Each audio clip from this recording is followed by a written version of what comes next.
Hello, welcome back to the channel. If you're new here, I'm Ron, and today I wanted to share with you the process I used to pass the FAA Part 107 drone certification test. This video is relevant to anyone living in the US 16 years of age and older. If you're not sure if the Part 107 test is right for you, the FAA has a user identification tool to help you identify if this is something you'll need to pursue, and I'll leave a link to that below if you want to check that out. Now first, I wanted to share with you why I decided to get my commercial drone pilot certification. It's not for everyone, and if you plan on remaining nothing more than a hobbyist flyer, the FAA drone certification license isn't a necessity. However, if you're like me and you think you'll want to use your drone for business or commercial use purposes, then the FAA Part 107 certification is something you'll want to pursue. Now let's say you're a photographer and a client wants you to do their wedding shoot, incorporating some drone footage, or you want to do real estate photography on the side or even full-time, or even sell your photos online, then the FAA Part 107 is what you want. Now, to be clear, the FAA isn't going to be knocking down anyone's door over putting up YouTube videos and tutorial videos as long as you're being a reasonably responsible person. However, you may get a letter in the mail if you're doing something blatantly illegal and your actions put people's lives at risk. Now, I've watched a number of official FAA videos, and it's clear to me the FAA's primary goal is in educating the public in drone safety and keep airspace safe, which I can totally understand. In that regard, I felt it was the responsible thing to do and set a good example to get my FAA Part 107 certification. I'm not doing any commercial work currently with my drone, but perhaps I'll want to do something down the road. And yes, even posting videos on YouTube can be a bit of a gray area, but it's not exactly where the FAA wants to waste their time. Now, it's worth noting that the FAA rules are always being updated, and it can sometimes be difficult to keep up with the changes. So if you don't know, the FAA also has their own YouTube channel, which you might want to check out from time to time, and I'll leave a link below for that as well. It really looks like they're trying to educate people on drone safety. That's their primary concern. Again, also a big part of why I got my certification as well. Okay, so let's get into the process I used to pass the Part 107. I used a training program put together by REMOTEPILOT-101. I'll leave a link to their website below. The program I bought is called Complete Course and Reoccurrent Course for Life, and I got it for about $100. I think it was total actually $104 to be exact. Want to change the energy level a little bit, went to the gym, came back, feeling a little better. Now on their website, the course lists for $149, but you can get a 30% discount by using Ken Huron's discount code. Thank you, Ken. I reached out to him and he said we're good to use the discount code that he had gotten.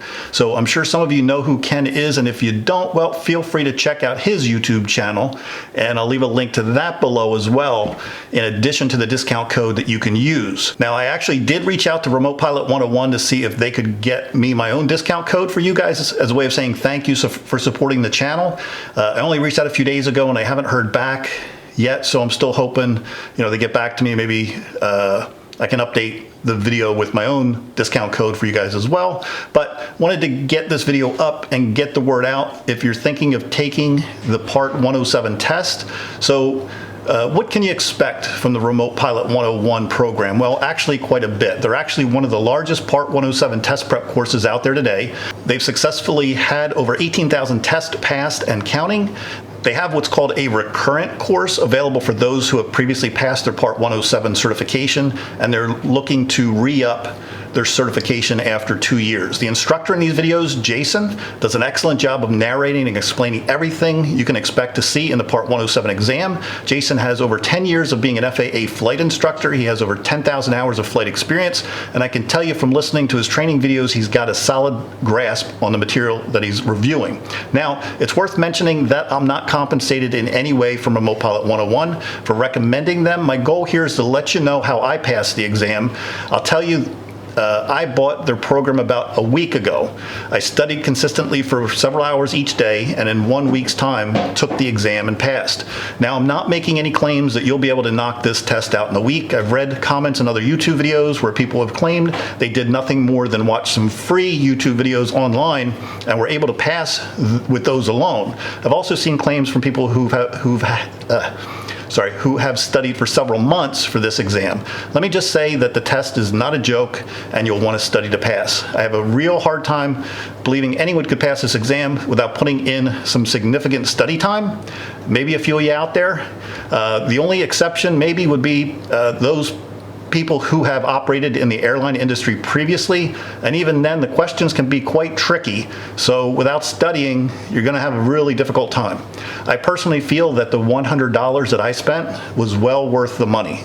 There's a ton of information out there on the web for free if you want to go looking for it, but I'm confident you'll only be more confused because there's so much information available that it's hard to know where you can start or where to start and what's specifically relevant to the test. Additionally, because information and test questions are always being updated or changed, it's worth noting that the Remote Pilot 101 does a great job updating their course material.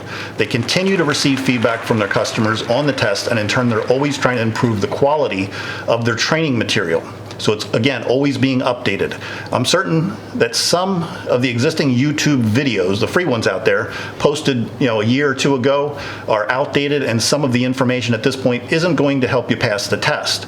The test questions are tricky at times, and the FAA does make very deliberate attempts to try to trip you up. For example, on the test you'll have 2 answers and both are correct, but only one is the better answer, and Remote Pilot 101 does a great job explaining these types of questions. So take your time and really read the questions and all the answers before making a selection.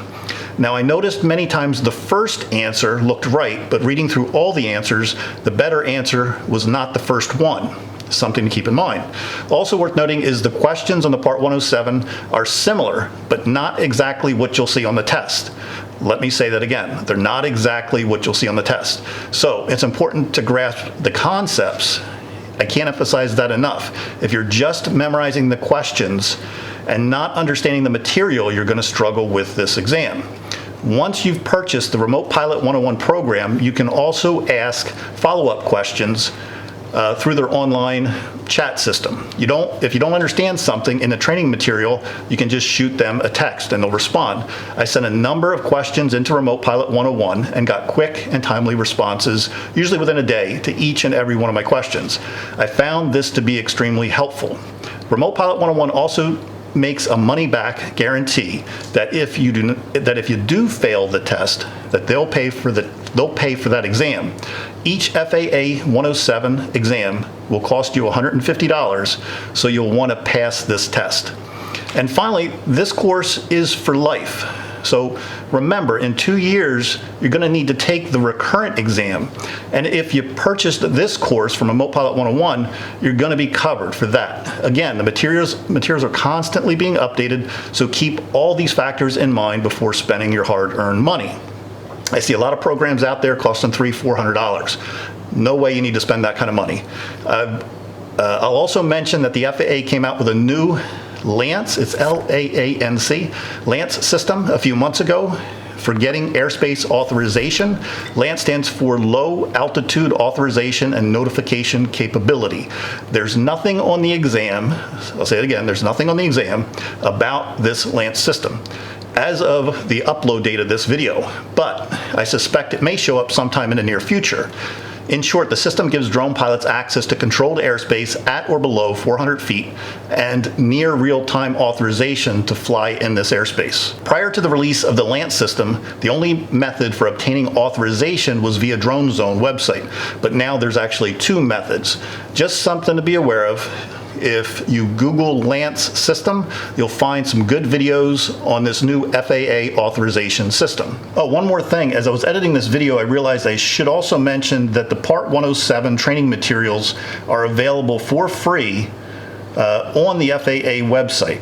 And for those of you who want to take a crack at using that prep material to pass the Part 107, well, feel free. The FAA gives you several links to their suggested study material.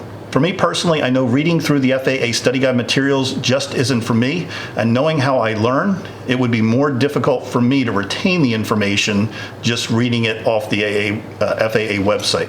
Again, a reason that I went with Remote Pilot 101 course. Again, the material is out there for free for those of you who want to save a few bucks. I just think the $100 I spent on the Remote Pilot 101 course was worth the money because I like to think my time is valuable, and I'm sure you guys do as well. And I didn't want to waste a lot of time sorting through websites and multiple documents to figure out what I should focus on. Again, it's out there if you want it, and I'll put those links below. Well, that's it for this video. I hope you found it informational and helpful, and if you did, I'd appreciate you giving it a big thumbs up. Also, don't forget to like, subscribe, ring that bell for future notifications. You can also follow me on Instagram, and until next time, happy flying.